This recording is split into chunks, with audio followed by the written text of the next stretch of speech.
नमस्कार। कहाँ से हैं आप? शहर में नौतनवा महाराजगंज।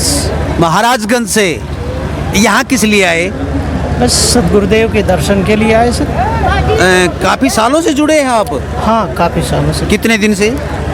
तकरीबन 6-7 साल तो हो गए। आप वैसे भक्ति भाव से जुड़े हैं या कोई कष्ट था आपको? नहीं भैया, कोई कष्ट तो नहीं था। मैं तो नास्तिक आदमी।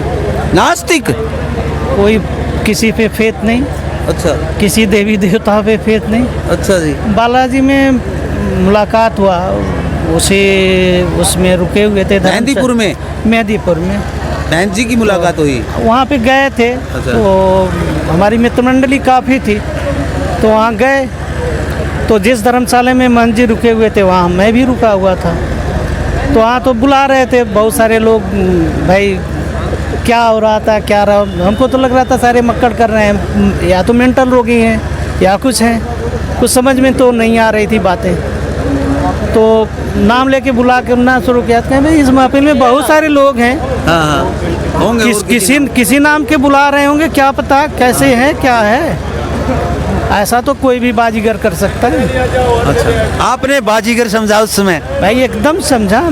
भाई ऐसे चीज़ों में बहुत सारे धोखाएं, बहुत सारे लूट खसोट, ये सब चीज़ें होती ही रहती हैं और आए दिन अखबार में छपते हैं। वो चीज़ें दिल से जुड़ती नहीं थी। तो उसमें तो रघुनाथ जी थे, पीपीगंज के, मनमोहन जी के पिताजी थे। तो काफ़ी पुराने संबंध हैं उनके। तो हम लोग बैठे हुए थे, तो महाराज जी ने कहा कि भाई बुलाए उसमें। तो कहें कि भाई जिसके पास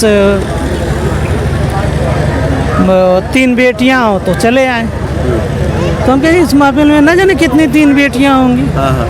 तो रघुनाथ चाचा ने कहा कि अरे डॉक्टर साहब जाइए ना, जाइए, आपके बुला रहे हैं। तो आप डॉक्टर हैं?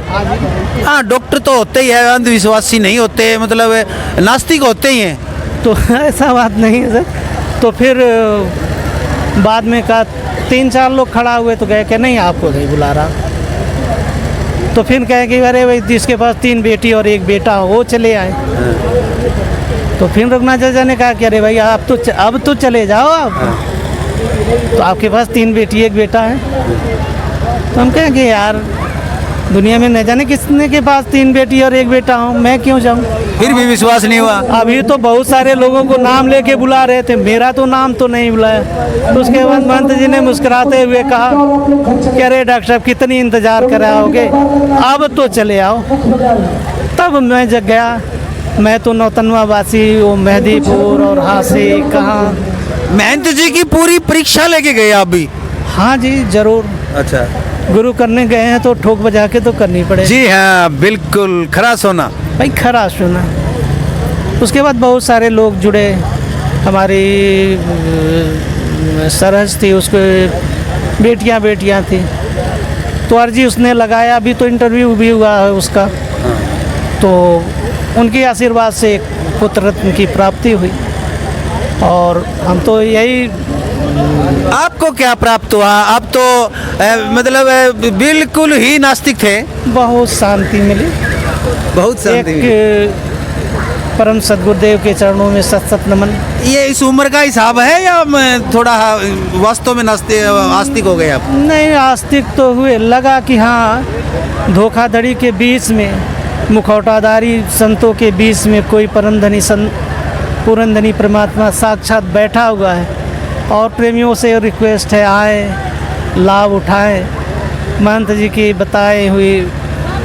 तो आप सेवा में जुटे हुए हैं अब? ज़रूर ज़रूर ज़रूर।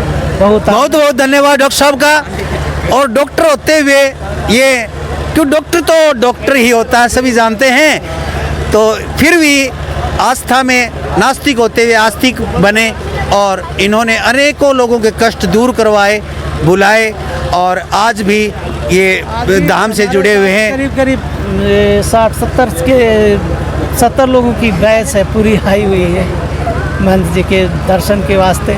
धन्यवाद, बहुत बहुत शुक्रिया। देखते रहे लोक प्रसार हरियाणा और बालाजी धाम हांसी। सबकी मनोकामना को पूरी करे, सबकी मनोकामना पूर्ण करे। जय हिंद। महंत जी को कम से कम जय श्री राम। 400 वर्षों की उम्र थी। स्मार्ट लग रहा है ना? 1 मिनट। आइए, एक भक्त और हमारे पास खड़े हैं। ढूंढ ढूंढ के ला रहा हूं आपके लिए, विश्वास नहीं कर रहे आप। मैं विश्वास दिलाना चाहता हूं, मैंने विश्वास किया है। मैं भी नास्तिक और ऐसे अंधविश्वासों पर विश्वास नहीं करता, लेकिन मैंने आंखों देखा। भाई से पूछते हैं। नमस्कार भाई साहब, क्या नाम है आपका? राजकुमार।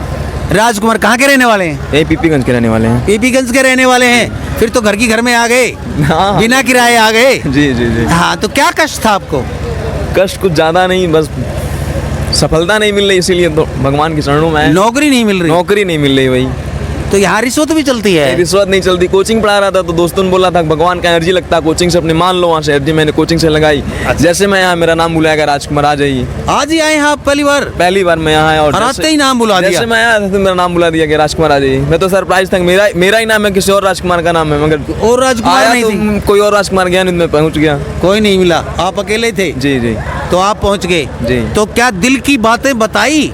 जी, दिल की बातें सारी बताई महंत जी के चरणों में। अच्छा। उसके बाद उन्होंने कुछ उपाय बताया, कुछ मंत्र भी बताया, जिसको अब पढ़ना है, उच्चारण करना है। विश्वास है सक्सेस हो जाएंगे आप? विश्वास है, प्रयास करेंगे, भगवान जी कृपा रहा, मन जी का आशीर्वाद रहा तो सक्सेस बिल्कुल होंगे। बिल्कुल। जी जी। तो सक्सेस जरूर होंगे। और सफलता विश्वास से, विश्वास किसी भी कीजिए आप, सफलता अवश्य मिलती है। और यही राजकुमार भाई का कहना है, यही हमारा कहना है। देखते रहे। एक बात और कहनी है। मेरे दोस्तों ने बोला था यहाँ आके बताना, ठीक, मगर मैंने किसी को नाम नहीं बताया। भाई मेरा नाम है, यहाँ आके लगवा देना। किसी से कोई नहीं कहा कि मेरी अर्जी लगवा देना यहाँ पे। मैं कोचिंग पढ़ा रहा था, कोचिंग में जाके मैंने बोला ना, तुम्हें कोई धन यहाँ कुछ भी श्रद्धा मन से कुछ चढ़ाया नहीं, कोई भी चंदा या फिर ऐसा कुछ नहीं, ठीक। बस एक सच्चे मन से भगवान का प्रार्थना किया, हे प्रभु, ठीक है, मेरे मुलाकात महंत जी से हो जाए, उनसे कुछ मैं बातें कर सकूँ, बस इतना ही मैं कह के चला, ठीक है, वहाँ से। और यहाँ मुलाकात हमारी हो गई। वाह, सच्ची बात है जी। इसमें क्या बनावटी भाई? बिल्कुल बनावटी क्यों? तो देखिए, कौन सी इसमें? बिल्कुल सच्ची बात है। हम भी हर रोज देखते हैं, लेकिन विश्वास नहीं हो पाता लोगों को। आइए आप भी देखिए, विश्वास कीजिए या ना कीजिए, लेकिन ट्राई जरूर कीजिए महंत जी के चरणों में आके। जय हिंद, नमस्कार।